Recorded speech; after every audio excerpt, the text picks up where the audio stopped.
Bună ziua! Pentru început, atât am reușit să realizez cu acest kit montaj. Cu timpul și cu ajutorul celor de pe forum sper să merg mai departe.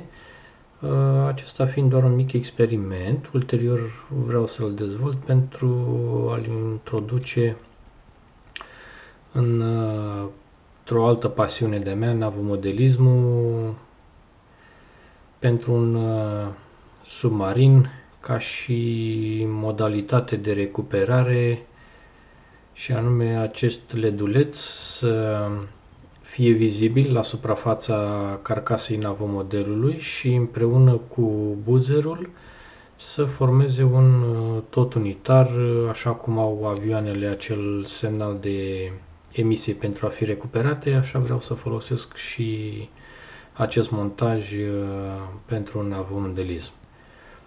Mulțumesc mult până atunci, aștept răspuns de la dumneavoastră.